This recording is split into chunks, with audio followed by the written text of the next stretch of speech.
my ideal favorite way, which I don't make enough time for, but ideally I would, is right before bed, just going outside and looking up at the stars and the moon, even if it's cloudy, just the glow, or even if it's dark, there's no moon. But generally, I really also love like full moons. And sometimes if I notice I've been super busy and I have not grounded all day, I will just do that and 3 deep breaths. And that's literally my bare minimum, 3 deep breaths, because it takes 3 deep breaths to really calm that vagus nerve, get your heart rate down, get your blood pressure down. And if you can do it while you're grounded, you're like exponentially really putting yourself in a healing zone. And I like to do that before going to sleep.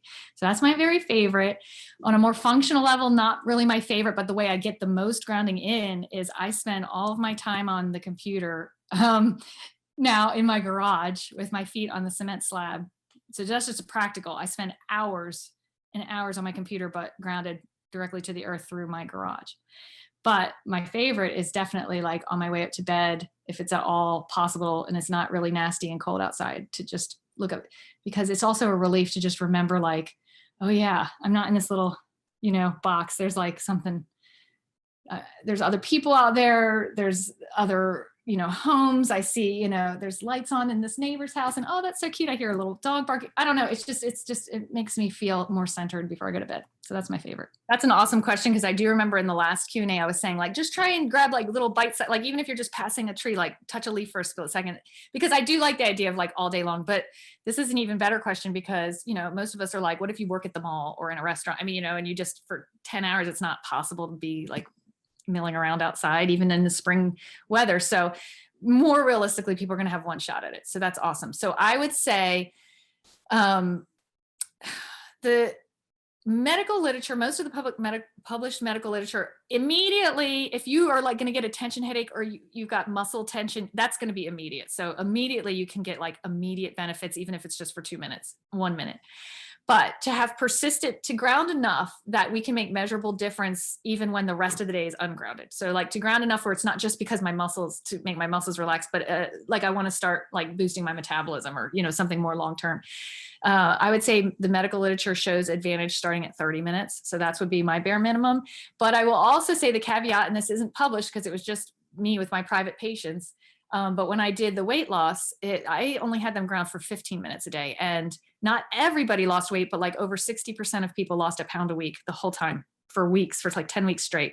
So that was 15 minutes a day. So I guess personally, I think my bottom line would be try for 15 minutes. But if you want to have like even more benefit that accumulates over time, then I would say the minimum would be 30 minutes. So here's my day. So I get so much grounding during the day that I actually sleep just shielded at night. Because I really think if your only option for grounding, you work indoors, you have no ability to either go ground multiple times throughout the day, or it's just not even you don't feel comfortable grounding in that environment, or you're like told you're not allowed to, or you're just moving around and on your feet and you can't plug in a device, then I would say sleep grounded at night, because I don't think you should go without grounding. I really don't. So, and there's nothing wrong with grounding at night. And I used to do that for years, but now I'm so into grounding that I have this setup that I ground almost all day. So I go out and I ground on my patio, even when it's cold, just because I'm holding my coffee and just watching my dog, get some exercise in the morning. And then especially it's now so easy, like a lot of working from home. So now I take my computer and I go in my garage and I put my feet on the cement in the garage and I literally ground right through the garage, and while I'm doing all of my emails and that kind of thing for the morning. And then when I go to my shipping area, because I literally hand pack and hand ship every single item that I carry on my website, I'm also on concrete. So I usually stand there barefoot, or I'll wear one of those shoes. Today I wore Harmony 783 little sneakers. They're really cute. I got these wool sneakers that I don't know, I think they're stylish. So anyway, so I'll stand there in that and with my little space heater on, so I'm nice and warm. And so that's another like hours and hours all afternoon. Then I'll come back home and I'll make dinner and that kind of thing. And then I almost always will do the grounding outside, holding a leaf if there's still, or a branch or whatever, and looking at the stars like we talked about in that last Q&A, because I really like, that's my reset. That's my like 3 deep breaths of gratitude, get my cortisol to come down, ground right before bed. And then I like to take a hot bath. And as we talked about last time and in a video, I don't know if it's been shared in the class yet, but I think it has, but you're generally usually, and I know I am because I tested it, grounded when you're in your shower or bath. So then I spend another 30 minutes grounding in a bathtub before bed. And I take that as sacred time because it's healing time. It's not just me doing a spa treatment. I mean, I like it, but I really take that as this is my body's way of knowing it's time for me to go to bed. Then when I go to bed, I don't want anything to interrupt my sleep. So that's when I sleep shielded, because I have some control over my home. Obviously, like I have a little router guard on my Wi-Fi, and I actually have it on a timer. So it turns off from like midnight to 7. So I don't even have the Wi-Fi on at night and stuff. And I don't have any appliances next to my bed, and my cell phone's docked in my bathroom, charging for the night. So it's still there, because I have a neighbor and above, and there's power lines, unfortunately, that I can literally see from my window. So I have a shielding blanket, and then underneath my mattress, I have a mattress shield. And so I, of course, because I believe in them, carry all those things on my website as well. Now, if you ground a lot during the day, at least 30 minutes a day, you may just say, because I think the body feels that connecting to the earth is a daytime activity. It's very healing. To me, it's a daytime thing, and then sleep is the nighttime activity. So I like to go with the mind frame of grounding during the day, shielding at night, so I can just go into deep restorative sleep. But you can sleep grounded, and you do deep restorative sleep grounded too. And so if you're not getting at least 30 minutes of grounding outside a day, I would say to also sleep grounded. But I just am being honest and transparent that I don't. I actually sleep shielded only. So there's 3 ways that grounding can help with tooth pain. So one is immediate, because grounding comes in and it stabilizes your central nervous system. So your perception of pain instantly can go down. Like you can go outside, put your feet on the earth, and maybe instantly feel a headache go away, or in your case, tooth pain decrease. So that's because it's actually supporting nerve function better. So you're not as easily triggered. Over time, when we're talking about months and months of accruing benefit, we're talking about, and we know this because we can measure blood inflammatory markers starting with weeks, but over months to years, those markers go down. So definitely less inflammation in your body would be another reason why over time you would see benefit. And then the third reason I think you would see benefit is because grounding does stabilize and strengthen bone. So actually just one night, a very interesting medical study, looked at bone absorption and turnover. And if you sleep grounded even just one night, looking at urinary profiles, you're excreting less calcium, you're leaching less phosphorus, you're leaching less of your minerals that are in your bone.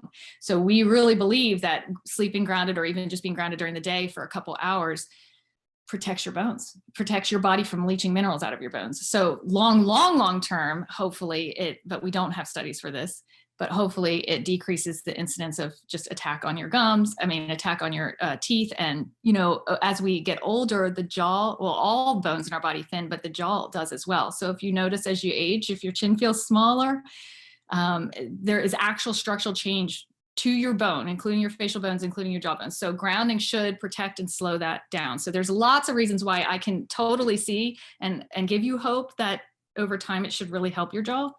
But I can't promise like, there was this one study and this is the actual, you know what I mean? It has to be like an intuitive adaptation from other bone issues, other inflammatory issues, and that kind of thing, and other pain issues.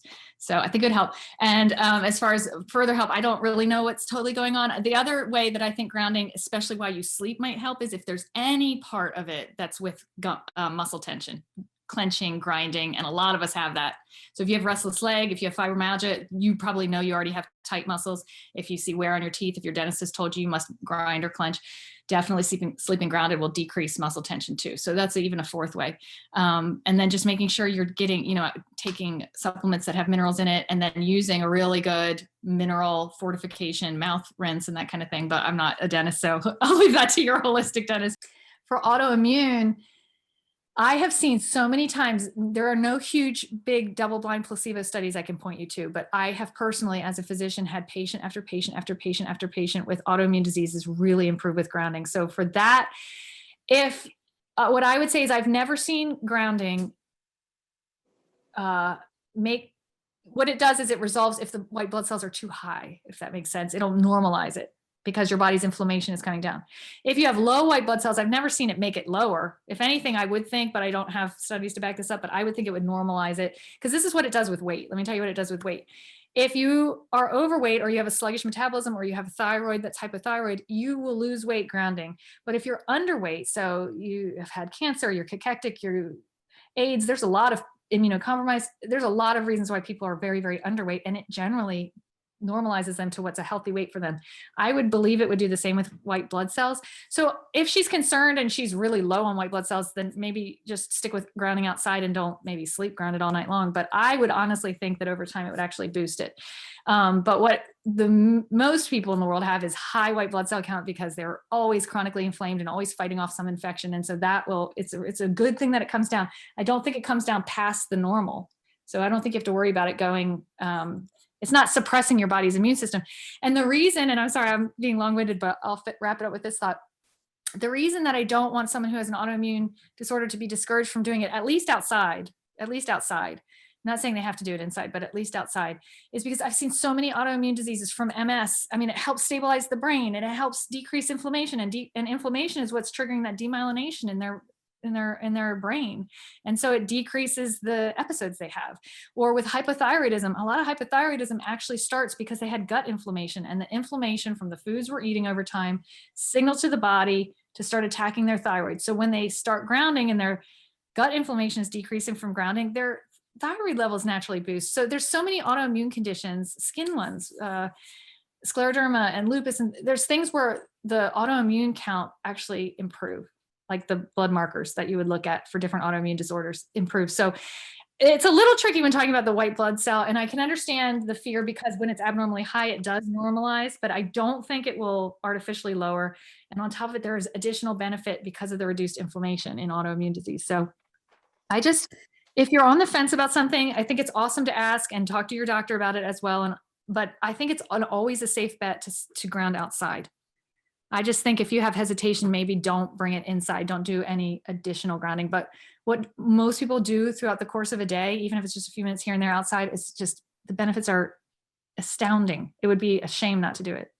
The shoes I reviewed, my 3 favorite is Raum, which is R-A-U-M, Raum. I hope I'm saying that right, Raum maybe. But I love them. And these shoes are all shoes that I personally have tested. And I've tried dozens that have come out on the market. And there's a lot I do not like, or a lot I liked, but when I tested with my ground testing here, it didn't actually ground me. So these really will ground you, and they're very comfortable. And I feel like they're well made, because the other thing I don't want is like disposable shoes that you have to like fill a landfill off because you have to buy one every 6 months. Like, I don't like that. So the shoes I'm recommending, like, they're good quality and they'll last for years. So Raum, or Rom, however you say it, I really like theirs. It's very simple, minimalist footbed, not cushiony. So if you like a support, then what you want is Harmony 783. That's the Schumann frequency, the natural EMFs that the resonance, the hertz that the earth produces. So that's why they named their company that. But those shoes are amazing.